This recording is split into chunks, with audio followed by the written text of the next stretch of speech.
All right, so our lesson today is going to be covering everything in the green booklet, looking at pages 13 through 15. And also there will be some stuff in here which is going to help you out with your white assessment booklet as well. Sure. When we're looking at epigenetics, there are some really important words that we need to know in order to answer questions effectively. So the words that we're going to be looking at in particular today are genome, epigenome, epigenetic factors, and something, if you've already been looking at the white booklet, you would be familiar with words such as acetylation and methylation, referring largely to these prefixes, so acetyl and methyl, to describe the type of group. Looking at our first slide here are all of our key terms summarized for you. Now, when we talk about epigenetics, the word epi effectively means on top of or in addition to. So we're looking at things which are in addition to our genetic information.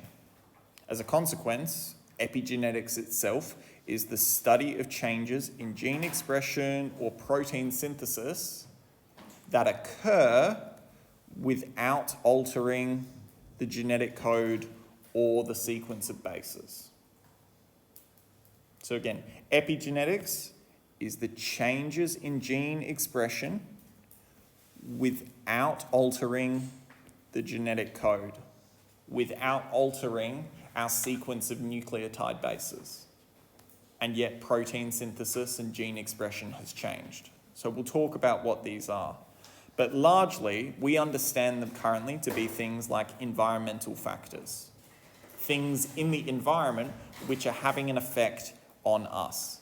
And these things in the environment, once we pick them up, can also be inherited by our offspring. Now, the first or second key term that we will have a look at now is going to be genome. And I believe genome is in your white booklet. I could be wrong there. But a genome is the complete set. It's everything. And it is all of our genetic material for an individual. So if we look around the room, each of you have a genome.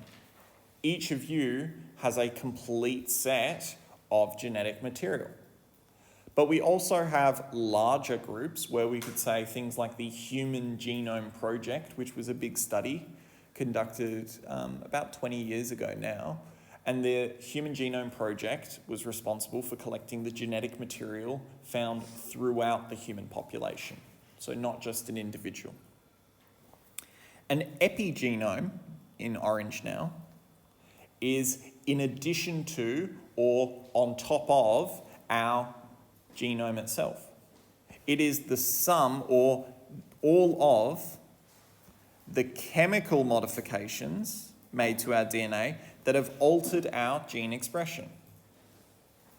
So all of the changes that we've picked up from our environment. Now, you're probably wondering what chemicals are we referring to here? And for the most part, we refer to these chemicals as epigenetic tags. These are the chemicals that I mentioned on our key term slide a second ago, and they're called methyl and acetyl. They're groups that attach on, and they attach on to our DNA or to our histone proteins directly. Now, we'll remember our histones as those protein molecules that together form a group of 8, which we refer to as a nucleosome, and this is what our DNA can wrap around in order to form chromatin. Now, the presence or the absence of our methyl and acetyl is going to alter the way that DNA coils around these histone proteins, making it either more accessible to be read in translation or less accessible. So moving down now, we're going to have a look at what gene expression itself is. And I really, really like this traffic light model. But before we get to our traffic light model, let's just talk about DNA itself. So things that we already know. DNA is formed in long strands. In what structure? What are the two terms that we might use to refer to DNA? They would be double-stranded or double helix. And the second term that we might use to refer to our nuclear DNA is linear.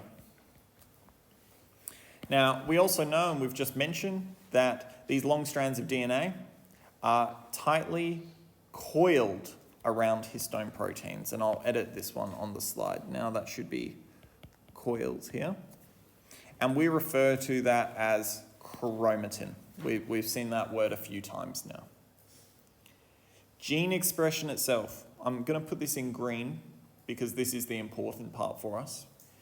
Gene expression can change the way that DNA is wrapped around the histone. This is what we refer to when we're talking about gene expression. To put it more simply, and to relate it to this diagram down the bottom here, we can control which genes are turned on and which genes are turned off. So the reason that I like this traffic light model is that we can think of these are the genes which we are turning on, and our red light indicates these are the genes that we're turning off. And so these epigenetic factors or epigenetic tags or chemicals can influence the genes which are turned on and the genes which are turned off.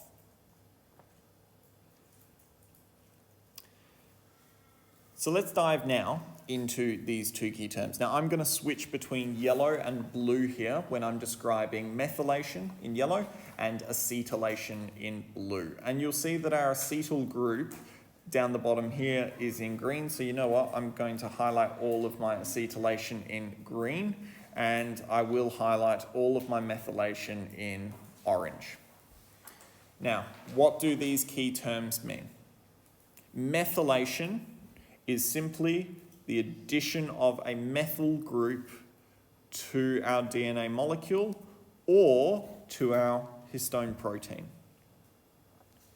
Acetylation, on the other hand, is referring to the addition of an acetyl group. However, this one, unlike methylation, is most commonly attached to the histone proteins themselves, as opposed to the DNA molecule. So again, methylation is where we add a methyl group, and this can be attached to either the DNA itself or to the histone protein.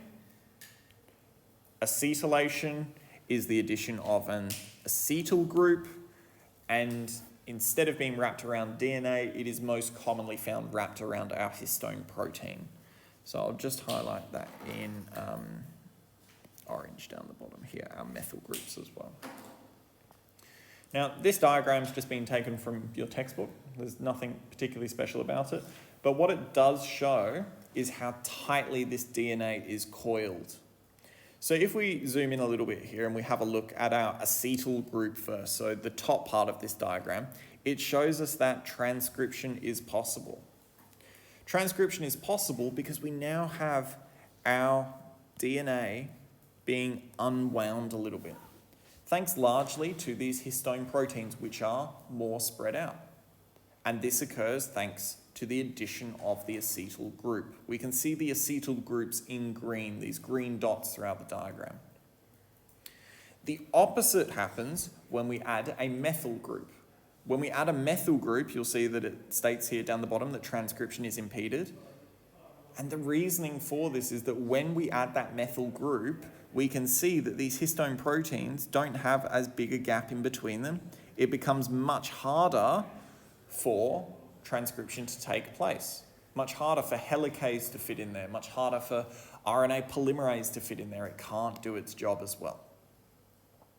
So acetyl groups help our DNA or our histones to relax, to unwind, for there to be space for transcription to happen. Methylation, when we add that methyl group, does the opposite. We find that the DNA wraps up more tightly, and as a consequence, it is harder for transcription to take place. So, let's dive a little deeper into methylation. So again, my methylation, I've been using my orange pen for so far, and we've mentioned in methylation that it can occur around the DNA molecule or at the histone protein, either or. Now, those methyl groups, they bind to either, and what they do is they cause that DNA to tightly coil. Now, we've said that this impedes or restricts the amount of transcription that can take place. And the easier way of thinking about this is that, like our red light, it turns off that gene. It turns off the gene because it is now inaccessible to RNA polymerase, which means no transcription, which means no translation, which means no protein formed. And as we've discussed previously, if we can't form a protein, our protein can't do a job. So by turning this gene off, we've stopped the production of a certain protein, and we can therefore stop something else happening around the body. So to recap, methyl groups attach to the DNA or to the histone proteins. They cause that DNA to tightly coil.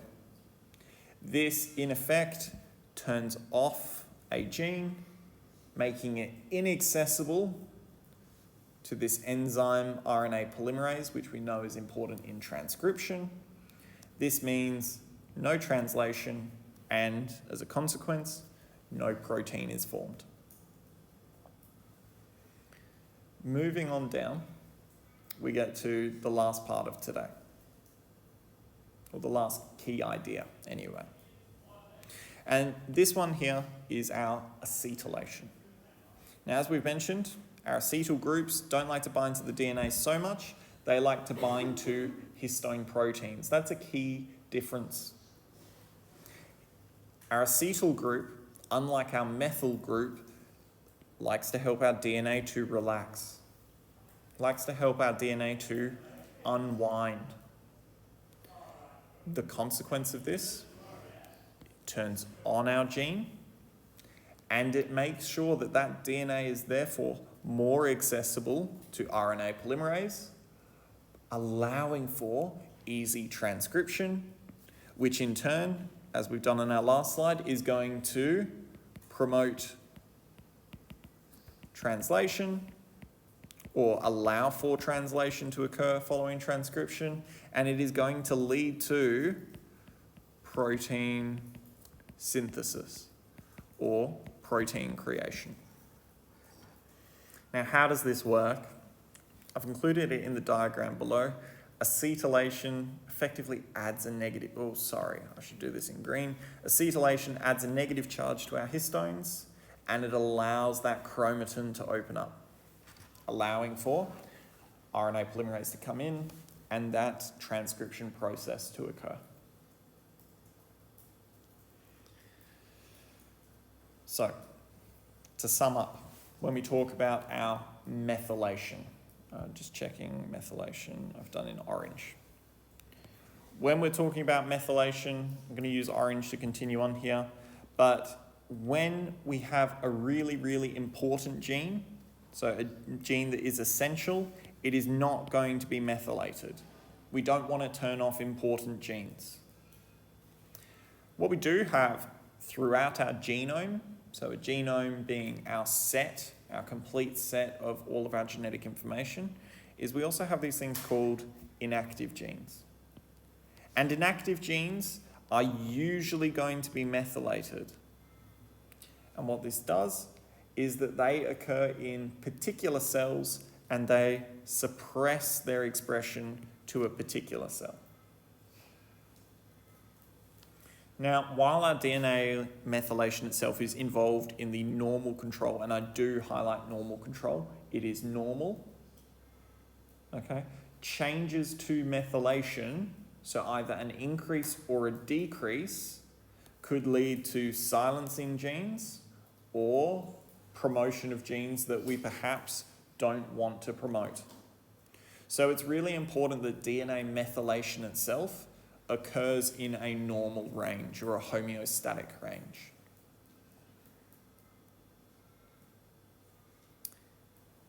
Here's where we get to looking at the epigenetic factors themselves. So we're almost done now. We're through acetylation and methylation. Let's look at that word or that group of epigenetics itself.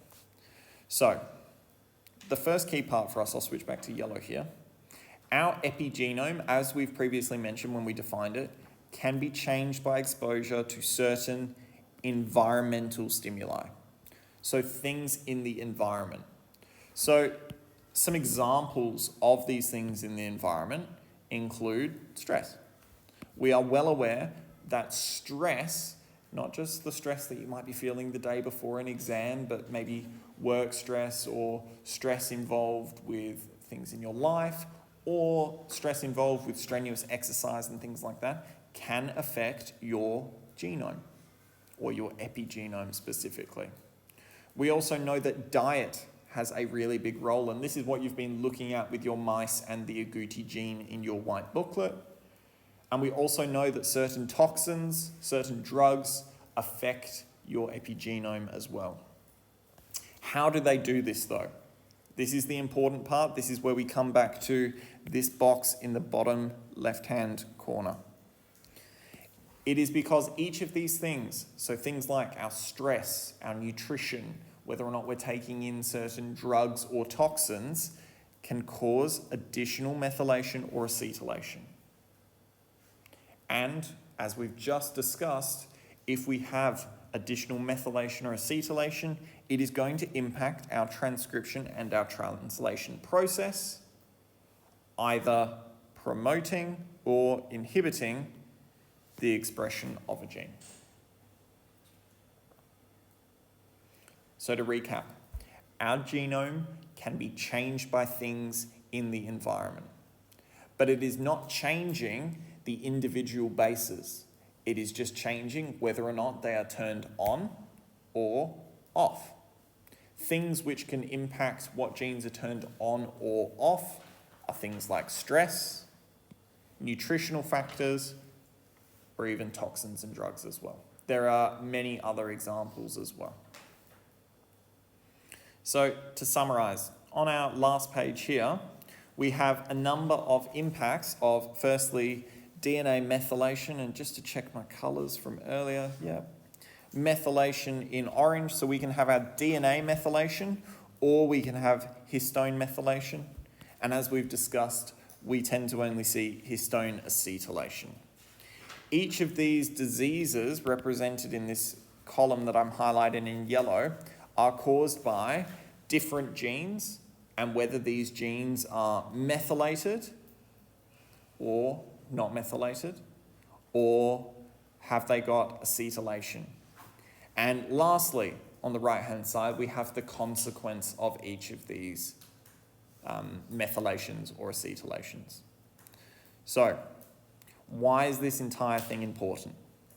As I mentioned towards the start of this lesson, we have looked at the entire human genome. And we're looking at the effect of epigenetic factors and what genes they turn on or off.